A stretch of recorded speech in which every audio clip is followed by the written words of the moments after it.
Okay, everybody, welcome back to Whiskey Wednesday at Binny's Beverage Depot, virtually with Binny's Beverage Depot. I'm Pat Brophy. This other Pat Brophy is an imposter. That's Brett Pontani. We are the Whiskey Hotline here at Binny's. Joined today, our friend Alex Chasko, Master Distiller at Teeling in Dublin. Alex, thanks for joining us. We got some cool stuff to talk about today. It's a We got pleasure. a couple Binny's handpicked casks that just came into the stores, and all the other things Teeling. They're making the news for all kinds of cool whiskeys recently. So, Alex, you want to give us a brief overview of how a guy who doesn't sound particularly Irish ended up as a distiller at Teeling? Yeah, well, I can confirm that I am coming to you live from Dublin, Ireland. And yes, as my accent would lead you to believe, I am not Irish. I'm actually from Portland, Oregon, believe it or not. I'm not on either side of what's going on in Portland, Oregon at the moment, right? So we don't need to get into all of that. It's kind of weird being over here in Dublin and going from nobody knowing where Portland, Oregon is to it being like the second or third item on the news at night is very strange. But I am a former brewer from Portland. I started out at Bridgeport Brewing Company back in the 90s. And I guess I just graduated from beer to whiskey eventually. That's sort of, I grew up and I said, you know what, we're going to stop making IPAs and Hefeweizens.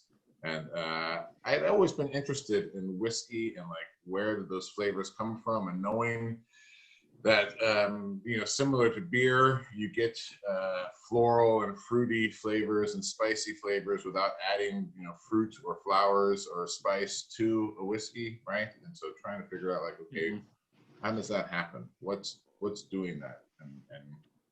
And then you start to learn about that, and then you start to learn about things that can go wrong and how to fix things when they go wrong, and it all just sort of spirals out of control until you end up in Edinburgh, Scotland, and that's where I got my master's degree in brewing and distilling from Heriot-Watt University. And make a long story short, my wife is Irish, so she's from Tipperary, and that's how I ended up here in Ireland and met the Teelings, and the rest is history, really. We've been going down this weird and crazy flavor route for almost 10 years now. Yeah. Well, it's a good background. It's interesting. One of a very much up and coming U.S. distillers, based on what you're talking about, whose backbone is fermentation. Really, everything sort of begins with fermentation for the guys at Wilderness Trail, which is an independent in Danville, Kentucky, that's made some nice waves. So, do the warehouse guys ever argue with you when you talk about coming from? Yeah, do the warehouse guys ever argue with you coming from the fermentation background, saying that they're the ones that are responsible for everything? No, we both sort of just shrug our shoulders and yeah.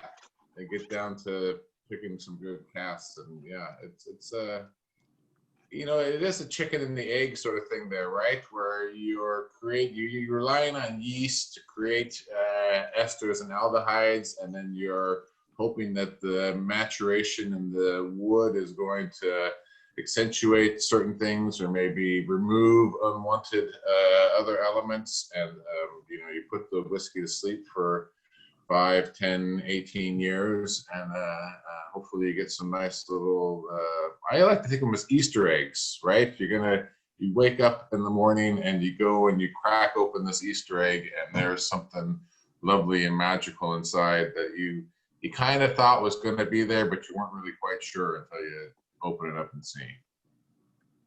I like that analogy. So it's interesting. So how much does, we've been through a lot of distilleries, US and Ireland and Mexico and Scotland especially. It's interesting perspective, because you mentioned yeast, because if you talk to bourbon producers, they will tell you that yeast is, you know, if they have 4 or 5 ingredients, that yeast is tied for first with the most important. If you talk to a lot of Scotch distillers, they'll tell you that yeast is only important in its ability to produce a lot of alcohol very efficiently and very cleanly. So where do you guys fall? I mean, in terms of, because you really have, if you wanted to claim terroir for anything spontaneously fermented, you're in a very historic part of Dublin, for instance, right? So how much, where do you guys it's interesting fall you mentioned that spontaneous fermentation. That first batch that we made at the Teeling whiskey distillery, the mash was horrible. It took about 9 or 10 hours in order for us to drain the lauter tun, right? The equipment just wasn't working right in the beginning. And we got to the end of the day and I just was like, forget it. Like, I can't take it anymore. And the builders hadn't built the floor around the fermenters where you're supposed to go to throw the yeast in, right? And so rather than climb up a 20-foot ladder, I thought, I'll just come back tomorrow. It's 10 o'clock at night. I'm going to be here at 7 a.m. I'll just come back at 7 a.m. and throw 10 kilograms of yeast in there and it'll be fine. And came back the next morning and you could smell the CO2. You could see the CO2 cascading over the edge of the wooden washbacks. And I was like, wow, it's going. Yeah, so we've had wild yeast working in the distillery from the first brew. Yeah, which is kind of crazy. Now, of course, we do put in distiller's yeast and we put in a white wine yeast also. And so I like that combination of using 2 different yeast strains. I think that's an interesting tool to use. Yeah, but there is definitely some environmental thing going on in the liberties there of that long history of distilling and brewing taking place. Yeah.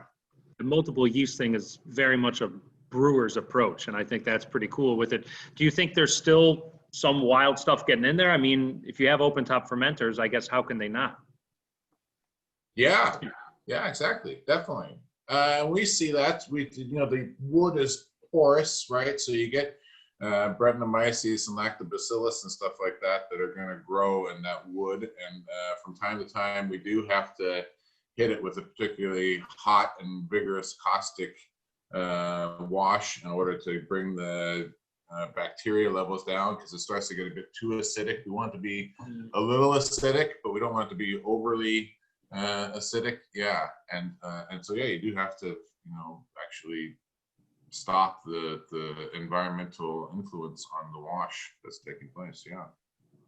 And that you want it a little acidic it helps. That's a yeast health thing, right? I mean, it helps the yeast do their job more efficiently if it's slightly acidic. Yeah, it does that. What it also does is that acid reacts with the ethanol in the stills to produce esters. And so there's a floral fruity note in the whiskey that's coming from, believe it or not, the bacteria that's going on there. But now here's something, when we're talking about yeast, right? Mm-hmm. Why does yeast make these different pear and pineapple and grassy notes? Why is it doing all that sort of stuff, right? It's not doing it for us. It's not aware that there's some conscious being out there that is interested in the floral fruity notes of a 70% alcohol spirit, right? Well, part of that's like part of that is like pacing and timing, right? I mean, because Cavalon is one, and Cavalon pitches 3 different types of yeast when they do a fermentation. In their case, they do it to control the timing because of the heat that they have to deal with in the distillery, because of course they're in Taiwan, outside of Taipei, so they're in a tropical climate where it's hot all the time. But they pitch, and you talk about like how people try to control temperatures so the yeast works at a very, very even rate as it's processing through, so it doesn't consume itself. So all it does is produce good things, the estery, sort of the characters that allow fruit, rather than starting to basically, I guess you'd say, autolyze and eat itself, where you'll get more sort of proteins that you don't want. I mean, is it all about timing, or does each yeast strain digest and spit out something else naturally, regardless of pacing? I think it's very pragmatic. I think is what happens, right? You can start to think about it on like oh, we've got this curve and we're going to try and get that temperature and we're going to, you know, but a lot of it is what we as humans do, right, to try and affect a certain product, right, and then the way in which things perform in their own unique environment. The one that got me as a student was Pilsner. You go to Pilsner or Kel, right, in Pilsen, and they're making a very delicate light beer with open fermentation, right, and lagering it in a cave down in the ground, and they're doing everything that you, by modern standards, shouldn't do with a light, sitting in wood and delicate stuff. beer. Yeah, and yet it ends up being amazing, and you just like, how the hell does that happen, right? It goes against everything that's in the books. So I think to an extent you can look at it from the books, but I think also you just have to see where the rubber meets the road. And that, I think, is the real interesting thing. I think that, you know, brewing and distilling is a craft. It is an art. It is a folk art, I guess, in that regard, right? There's a little bit of me that goes into the Teeling whiskey, and there's a little bit of, you know, everybody else that's hands are involved in it along the way. I think that's pretty cool. There is some science behind it. There are, you know, things like the development of the thermometer and pasteurization, right? Enzyme technology that we're aware of because of brewing and distilling, right? There's a direct relation to that. But there's also things that are a bit mysterious and unknown. And yeah, I like that all of those different things come together in a liquid that you can put in your glass and, you know, think about. Art you can drink. Yeah. Yeah. So That's all right. Going back to my. Go ahead, Alex. Go ahead. Yeah, the point that I was making with the fruity esters and the floral, like yeast is doing that because it wants to attract bugs. I think that yeast makes all those floral fruity esters to attract bugs, to attract fruit flies. And the fruit flies are what's going to move the yeast from one source of sugar to another source of sugar, because it doesn't have legs. It can't slither across the floor, right? It needs something else to move it. And you see that, right, with the bar flies in the bar, and you see that when you have any kind of fermentation going on and all that sort of stuff. Yeah, and it's interesting how that happens. I didn't think about that.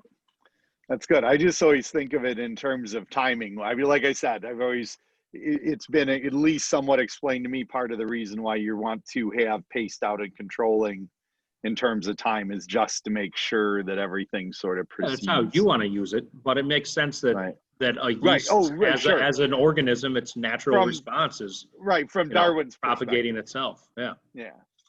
So Alex, currently at Teeling, then you're using these open top wooden fermenters, and it's a triple pot still setup, correct?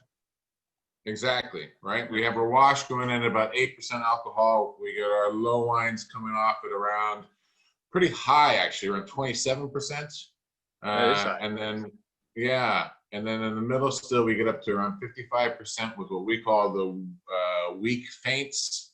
And then we produce high faints that go on to distill. And then our spirits coming off at around 82, 83% alcohol in the triple distillation process. We've got 2 cuts.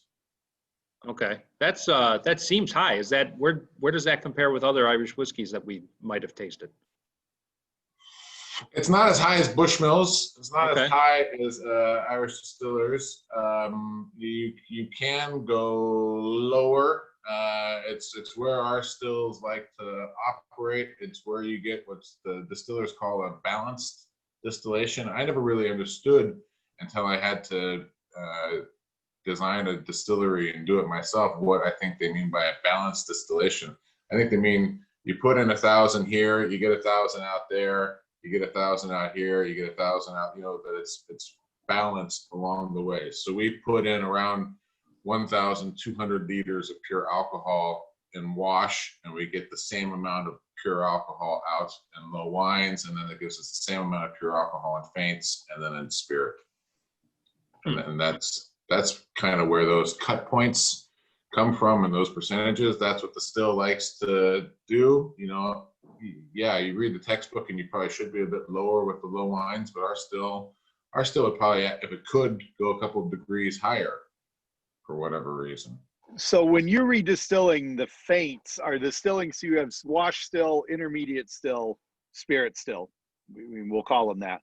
When you're redistilling the faints from the spirit still, are those being redistilled in the spirit still, or do those go back a still and go into what gets distilled in the intermediate? Those go back a still to the middle still. Yeah. To the middle still, okay.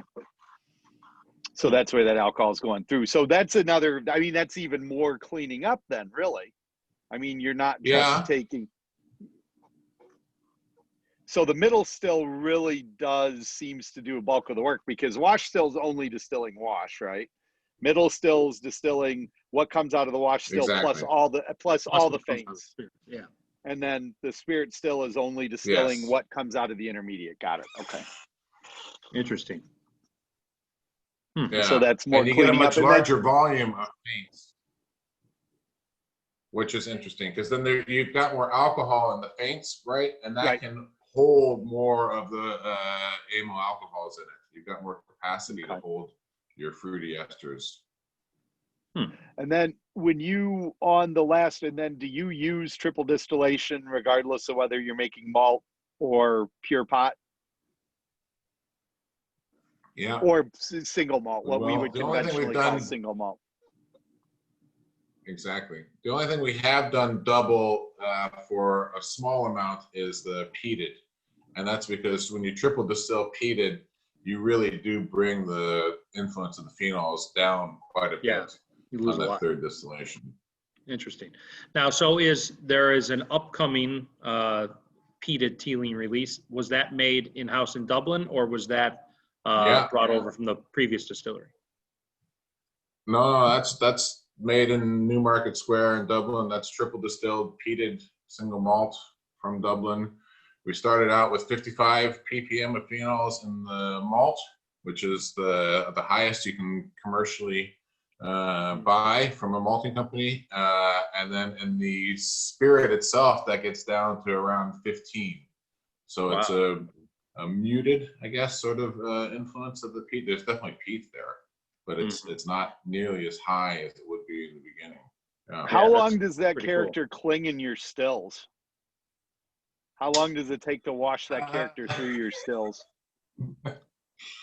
I would probably do 3 or 4 runs at least after, right, and still call it peated. Wow. Right. To be fair, there would probably be about, because Bunnahabhain would run for a week to 10 days. When they were in Bunnahabhain would transition, which I mean, people know Bunnahabhain when they're transitioning between unpeated, which is the typical distillery, and what's now Stoiche, I guess is what they're calling it, which is their heavily peated mash. When they're transitioning back to unpeated, they'll run 7 to 10 days, which they'll just sell off for blending purposes. They'll just sell to somebody to use it to get to go into, you know, to taste and use as a blending. So see, that, I took the easy route. I just did 5 days and I called it peated. Well, that's, hey, as long as the whiskey's good, right? Yeah. So exactly. I don't know. It's probably about time to taste a whiskey here. We don't want to keep people hanging all night. Sounds good. Oh, did I lose them? Nope, we're here. Pat? Yeah, I'm here. I'm here. Maybe. Okay, so am I. Well, hey, we're all here. And it looks like everybody in the room is still here. And so let's taste. Well, Alex, I suppose we should start with small batch, I guess. It's kind of considered the flagship Teeling, right? Let me grab my bottle of small batch here.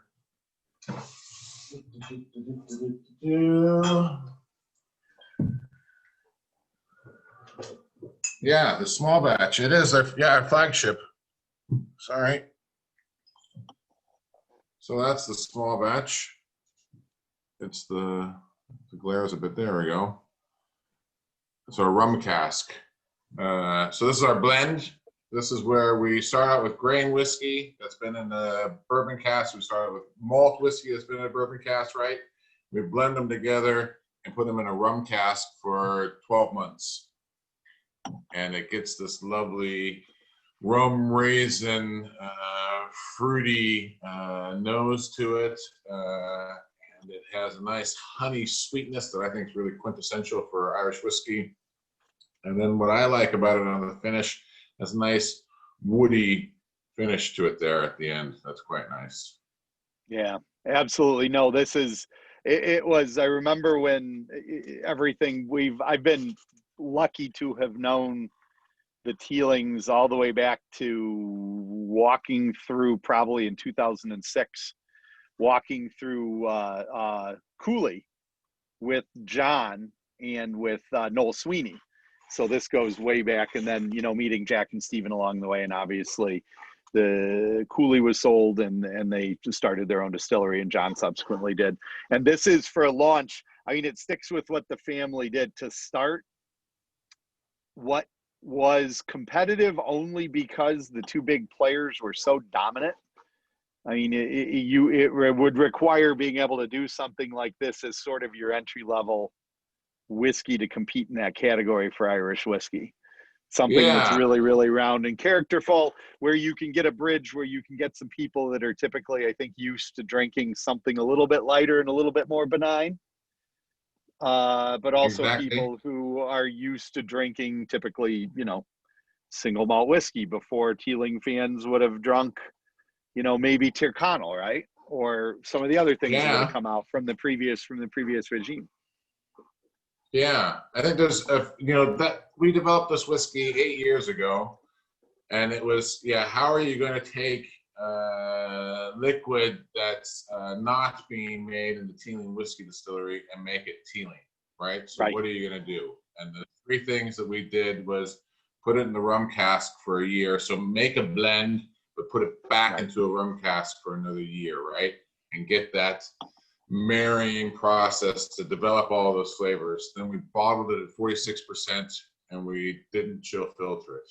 And at the time, that was pretty radical. That was pretty out there, right? What I also think you're right that we did there, was we left it sweet, we left it light, we left it approachable, right? So it's a twist. It's not a big departure from your bigger brands out there in the Irish whiskey category, right? But it's got a bit more flavor, it's got a bit more bang, it's got a bit more going on, right? And it's saying, okay, Irish whiskey, you might think that it's here, but we can come in and we can bring it up here.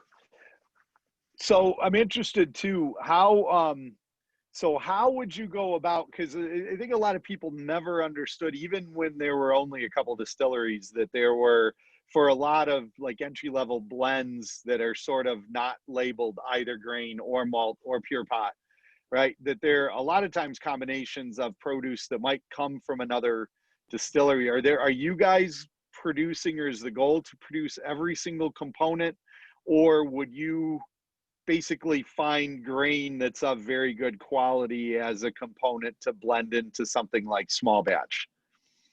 Or is the intention to eventually produce every drop yourselves? No, the intention is to produce the malt and the pot still ourselves. And then the grain we source from the Great Northern Distillery, which has stills that are very similar to the Cooley stills and are making, I think, to be fair to the Great Northern Distillery, some of the best grain in Ireland at the moment. And it's still a Teeling, so. Yeah, exactly. Yeah, there's still that family connection there. And, you know, I think with a blend, it is an apt term for it in that it relies upon the art of the blender to create something that is, you know, reproducible time after time from a variety of different sources, be it different ages or styles of whiskey, right? And so I think that it's in a blend category about getting the right stock or produce, as you say, to come together, right? Right, and consistency has to be there are a lot of things you can lay awake and worry about at night, and consistency on the blend has to be one of them. That's got to be incredibly difficult to do. It is, yeah. It's the key for me in my education and developing as a blender was embracing the chaos, realizing that it's not about creating a recipe or a formula. It's about saying, okay, all these different things are going on, right?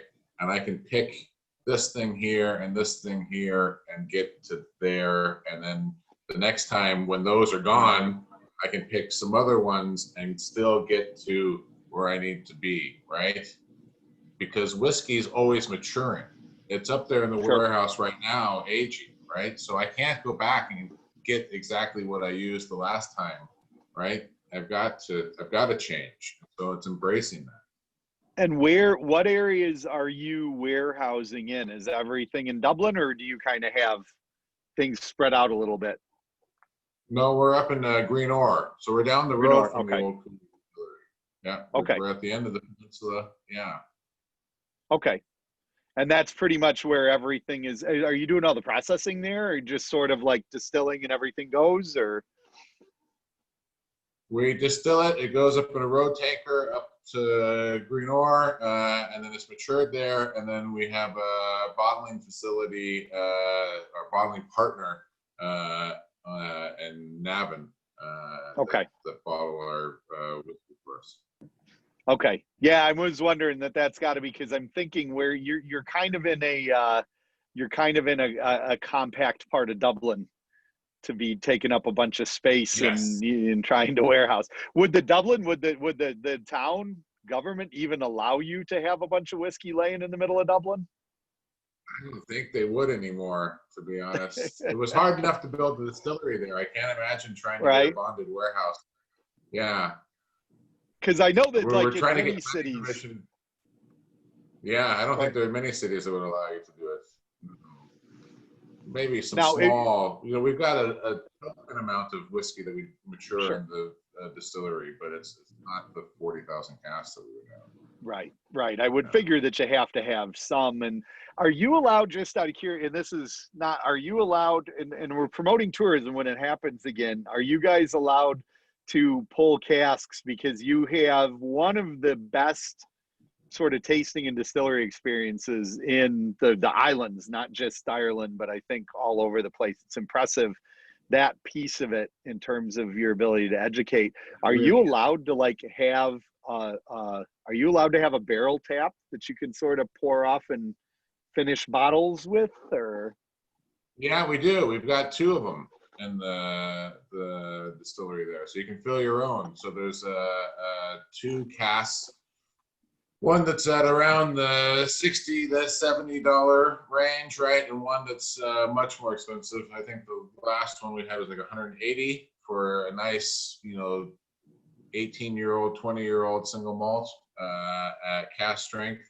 And you can bottle your own bottle there, and you can fill out the label however you want. You can put all the nerdy little details on there, or you can say, "Happy birthday, Dad," or "I love you, whoever." And the duty stamp, and make sure you don't forget the duty stamp.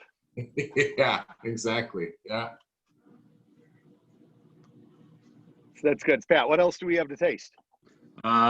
Very importantly, unless it already got tasted when my internet crapped out, but the single pot still. Oh yeah, the single pot. Yeah. There we go. My favorite, by the way. Yeah. I love it. It's a nice. I'm really happy with how the single pot still turned out. And what I'll give a close up there for people who haven't seen the label. What I like about this whiskey, it's definitely pot still. It's 46% non-chill filtered, all the things that Teeling whiskey is about, right? It's 50% malted, 50% unmalted barley. We've fermented it with the white wine yeast and the distiller's yeast in both the wooden and stainless steel fermenters, and triple distilled it in Dublin and all of that, right? And then we matured it in American virgin oak and first fill bourbon casks, and also sherry hogsheads, Oloroso sherry hogsheads that we import from Jerez. But as an American, making an Irish single pot still whiskey, making a Dublin pot still whiskey, right? What I wanted to make was a pot still whiskey that can be consumed the way that Americans drink whiskey.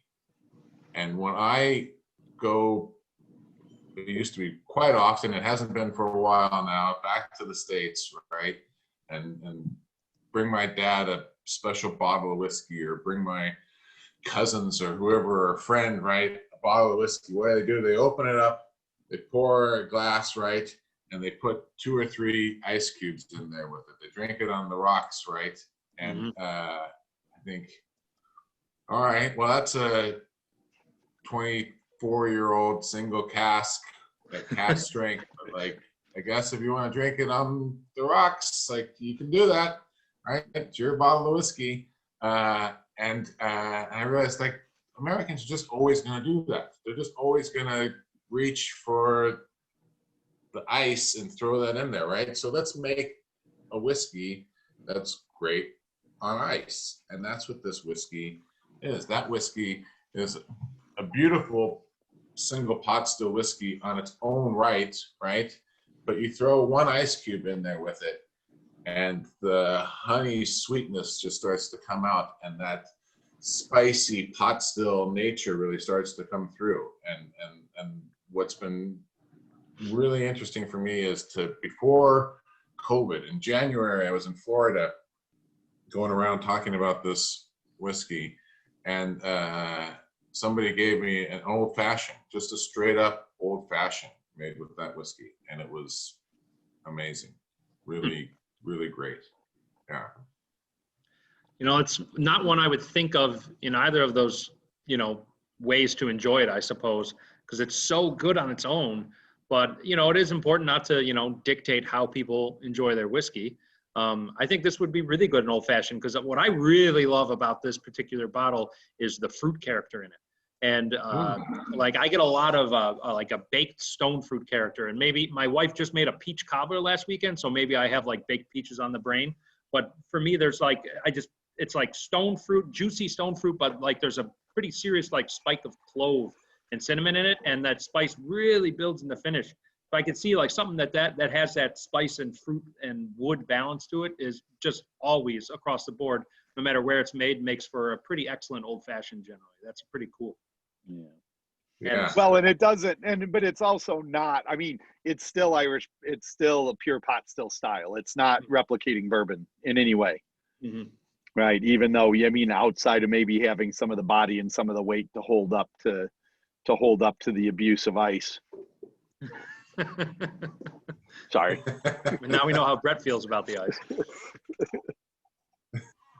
So that's a limited release right now. We have a few straggling bottles sitting around at some binnies. We're told that there's more on the way, I think next month or something like that. So keep your eyes peeled. We've got it bottled. It's in the container. It's definitely on the way to you, Pat. Nice. And I appreciate you guys' support with that.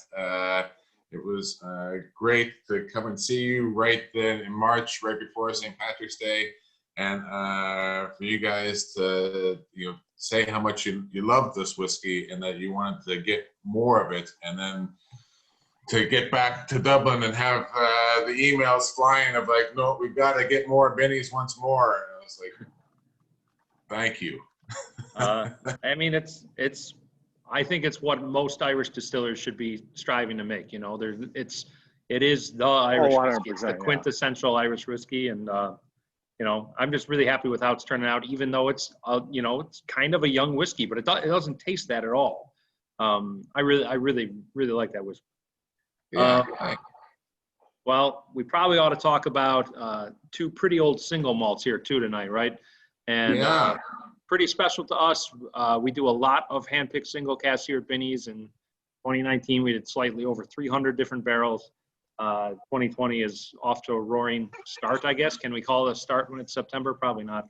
But we have we got to sit down with you and taste through a whole bunch of samples when you were in town, and these are the two we ended up with. Which one should we start with, you think? I'd start with the Madeira, I think. Okay, so 18-year-old Madeira single malt. I don't have the bottle in front of me, but I think this is 54% alcohol. Bottle's over by Brett, who's now lost in the hills. There he is. So these just came in to our stores, what, 2 weeks ago or something, Brett, I think? Yeah, about a little. No, actually, it took 2 weeks for the item number to be corrected, so it's just been in a week. Thanks to our highly competent distributor partners. Well, we love Madeira wine, and we've had a lot of different Madeira Cast whiskeys over the years. You know, obviously Scotch, pretty much exclusively. But this is outstanding. Do you want to kind of walk us through your thoughts on this? Yeah, I think Madeira and Irish whiskey and Irish single malt just go brilliant together. That fruity, dried fruits that you get from the Madeira and that spiciness that you get from Madeira, you know, it's similar to port, but it's just that little bit different from port, right? Where it's got that little, sometimes I think it's woody, but it's not woody. Like you can taste it in Madeira itself, right? There's a spice that's coming through there. And I think that it balances lovely with the sweet, yeast esters that you get on a lovely single malt, that full flavor, right? And yeah, the high ABV, you can, you know, have it at the full whack, or you can put a drop of water in there. But it's it's an 18-year-old single malt that's amazing. It's been, I think, 2 years in the Madeira Casts. So it was, you know, it was a pretty good single malt before it hit those Madeira Casts, but those Madeira Casts really just take it up a notch. It's a cask style that I certainly early on in my career in Irish whiskey fell in love with, right? Came to port maybe a bit later and really had to struggle to get into the Oloroso, especially in the PX of the sherry, right? But Madeira was like a duck to water. Well, interesting. And isn't part of that have to do with the way that the casks are used in the various different, a typical Madeira cask you would get, how long do you think that has been used in the Madeira business? That's like the issue. Like people always ask about sherry. Well, are these great sherried whiskeys going to taste like they tasted 20 years ago? And we have part of the response, probably not, because the barrels that would have been used 20 years ago might have then been in the sherry system for who knows how long, because so many were needed. So they might have been part of a Solera system for 5 years, 10 years, 20 years, 30 years, right? Madeira is a fortified wine that's aged for quite a long time. So how long, which means that wood is not just the influence of the wine, but also the influence of that amount of seasoning. So what typically do you think is the time that the Madeira barrel is used for Madeira before you guys get your hands on it? I would imagine it's a while, but I think what's also going on with Madeira is there's not a lot of demand for Madeira casks, right? And so you can get a much higher quality Madeira cask, right, than you could for like sherry, right? There's a lot of demand at the moment for Oloroso and PX and Amontillado sherry casks, right? Whereas you look at Madeira, and there's a few people that are producing Madeira cask finished whiskeys, but there's not a whole lot of them out there, right? Where there's still a pretty good market for Madeira in Europe, especially, right? It's not like it's, you know, selling like lager or something like that, but like there's a few people out there that are drinking it, and I think there's a good tradition on the island of Madeira, right, for it.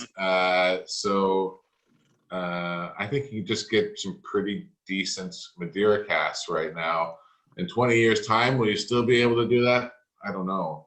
But as to the history of those casks, we get them through a broker, and we get them through the broker because when I've tried to reach out to Madeira bodegas and producers, right, to try and get casks, you don't get any emails back. You don't get any calls. There's nobody there on the other line, right? And the way that the Island, though, system I mean, works, I wouldn't answer the phone either. I'd just be outside. That's right. They're busy watching Ronaldo highlights. Yeah. yeah, exactly. Yeah, they've got a sandwich. They got a handsome soccer man to stare at. They don't need to be taking phone calls from you. Yeah. So you go through the broker because the broker sells him his new casks.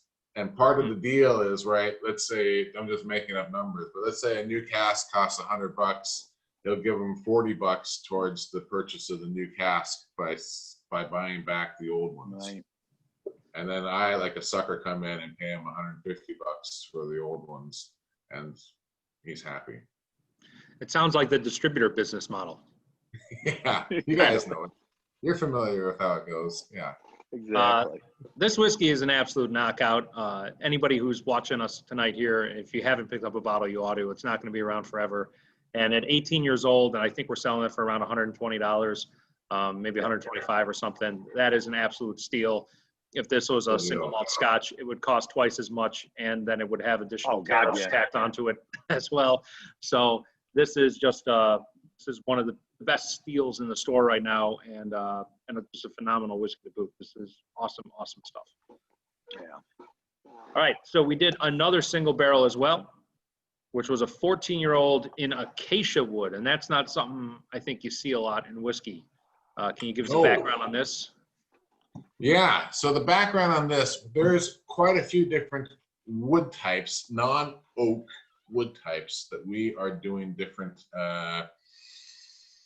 I think it's just experiments, right? We're just seeing like, okay, what's the story with this? And, people, sometimes, you get a reputation. You buy enough crazy Madeira Casts and you buy enough port and sherry and other wine casks, right? And then the guys start coming to you and they're saying, hey, we got these Acacia and we got these cherry wood and we've got these other ones here, right? And what do you think of that? And you think, okay, well, yeah, we'll buy whatever Madeira Cast you have. I'm sure throw in 5 Acacias too, and we'll take those. And so that's what this is from. So we've done Acacia, we've done cherry, we've done Amburana, which is a Brazilian hardwood. We've done ash. We've done Mizunara, of course, right from Japan. We've done probably 8 or 9 different wood types. And the Irish legislation, the GI, the Geographical Indicator, which is the EU law that declares as to what can legally be Irish whiskey or not, right? It has a nice little clause in it that says Irish whiskey must be aged in wooden barrels. And if you go to Scotland, the same legislation says oak barrels, right? So in Ireland, we have an advantage there. We don't have to use oak. We can start using we can use chestnut. You guys had the chestnut casks last year, right? Yep, very good. Those were some pretty amazing whiskeys. Yeah, so this is just another expression of it. I admit, what do I know from Acacia? I probably wouldn't know Acacia tree if it landed on me, right? But we got our hands on some pretty good casks through a cask supplier, and we filled them with we took the chance, we took the risk of filling it with some old single malt already, and seeing what the story was with it. Yeah. So you filled virgin barrels because Pat, you had done a fair bit of research into sort of the history of Acacia, and I believe you told me that it gets used a lot in the wine business. Correct? It's becoming more and more of a thing in wine, and specifically white wine, because it gives body to the wine without adding over the top tannin. It's very low in tannin compared to oak. And so they really like that it gives the roundness and the body, and it gives a bit of that oxidative vessel without it going over the top, spice forward with any kind of oak character or tannin like that. Which at first I was like, well, it's kind of different here, because I think this has a very fragrant spiciness to it and a definite like wood grip on the finish. And I don't think that's just a function of alcohol or age here, certainly at 14 years old. And there's just that kind of like, I don't know, I guess it's this high tone spice that seemed very distinctive in this cask to me when we tasted them alongside all the others. Yeah, it's very distinctive. You can pick that up, you know. And it's super malty too, which is like you're noticing, you're smelling it super malty. Mm-hmm. It's very unusual nose, very distinct characteristics on it. Kind of hard to describe in a standard, you know, vernacular of what we would use for whiskey. It's out there. What I like about that is it's bold. It's not necessarily saying like, you're gonna love this, this is the greatest new thing, right? Everyone's gonna like it, right? No, this is saying, hey, this is strong, this is unique, this is unusual. And it might take you a few tries to figure out, do I like it, do I not like it, right? But like, it's not gonna be apologetic in what it is. It is an Acacia influenced Irish single malt. I think it's great. I think it's really got some unique characteristics that are pretty amazing. I think that you guys are pretty good, to be fair to you, with picking out lovely single casks, and I'm not surprised that you picked out this one. It's pretty special, I think, and pretty cool. Yeah, and an even better deal than 18. Make sure the next time that Jack or Steven do an interview with the Irish Independent, that they, when they publish articles about the single cask program, to not forget us. I was going to call the Irish specifically talk about Brett Pontani next time they do. No, just not about us. Just tell them to make sure that they say that that before that they say Total and Costco, that they make sure they say Benny's. I'll remind them to start alphabetically, right? Yeah, that's how exactly. There you go. That's perfect. Start alphabetically. That's fair. So while we're kind of talking different casks, we got a question from a Facebook viewer here, which is, what is the strangest wine cask you've ever used, and have you ever used any Hungarian oak? Yeah, we've got the single grain. We've got Hungarian oak versions of that we've sold through the distillery. That's been very popular. Strangest wine cask. I don't know. We've used some pretty weird ones out there. We used Amburana. We've used all kinds of little tiny, like small Italian. Our last Teeling handpick, which I believe was 4 years ago, I think in 2016, was a very strange wine cask. And that was a Carcavelos cask, right, Brett? Yeah. And Carcavelos is a fortified wine. It's a very tiny AOC. I mean, it's like a couple hectares or something. It's the tiniest AOC outside of Lisbon. And you know, almost the entirety of the world's supply of Carcavelos now ended up being housed in like two rich guys' basements or some shit. And this company, House Alpens, which imports a lot of really cool aromatized wines and you know, kind of herbal alpine type liqueurs and stuff from Europe. They came across one of these collections of Carcavelos was actually for sale. Like the guy who was like trying to keep the tradition alive or something died, and they bought this guy's estate and all the wine that came with it, and they've slowly been bottling them and bringing them to the States. And they're you know, they're really cool. They're really cool, and they're unlike anything else on our shelves. But they're, you know, because of that, too, it takes it's a bit of a learning curve, and we can only stock so much of them. But that one, I would say that's got to be in the running as a Carcavelos cask. Yeah. Wine people you ask are like, what? I've never heard of that. You go to Carcavelos and people haven't heard of it. Yeah. Right. Yeah. Go to Lisbon, and it's like, oh, those like vines up in the hills. Yeah. Yeah, it's actually run by the city. The winery's run by the city, and it's strange. You know, it's us, and you know, Sam Adams has what's the crazy expensive beer that's in the Utopias. Yeah, that they're the only other people that have used those casks. Really, that's used in Utopias? I had no idea. Yeah.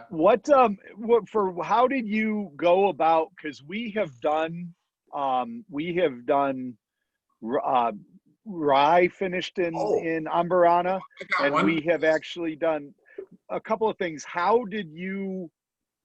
careful did you have to be with the Amburana wood? Because we've discovered that a very short period of time, like days in some cases, it can be overwhelming to a distilled spirit. It can.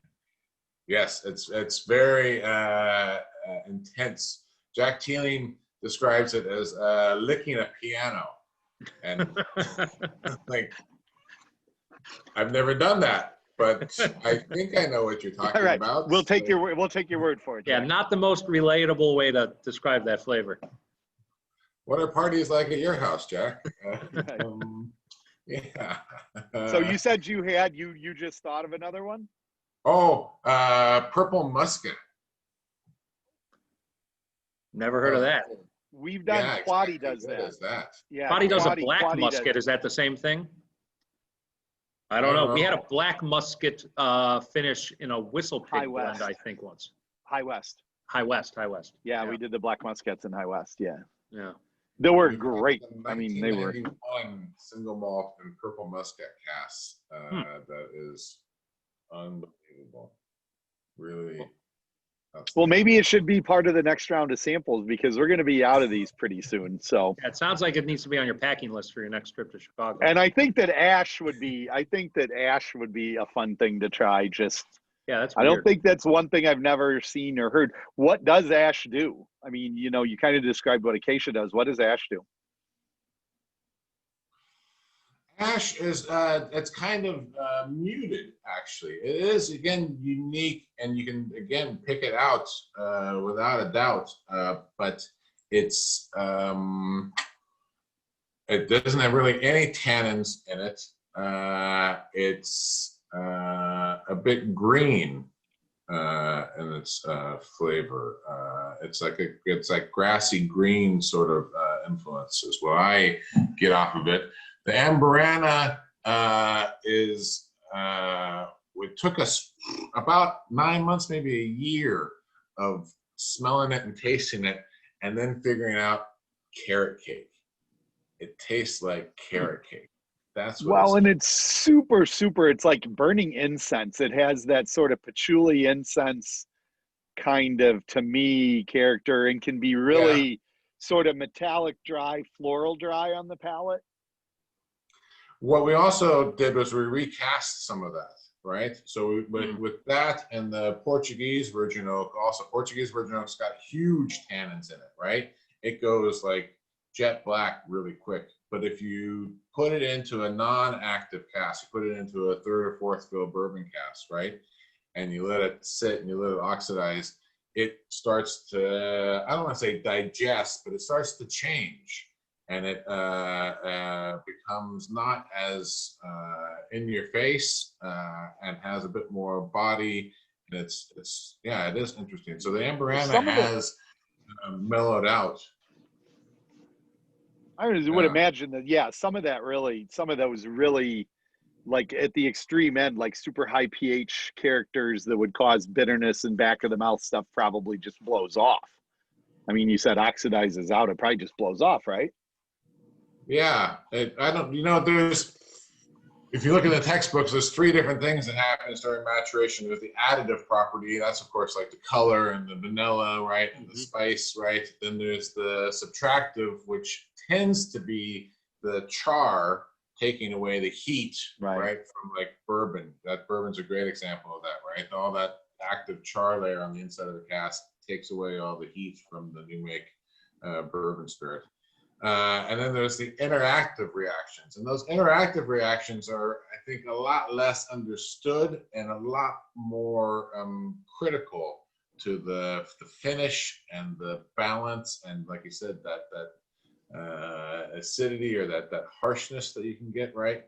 And that's where the additive properties, I feel, and the properties that might have already been in the spirit, they sort of take time to come together and form new flavors. And that, I think, is what the difference between like a 7-year-old spirit and a 12-year-old spirit is. It doesn't have the time to mingle and cohabitate and develop into something more and something different.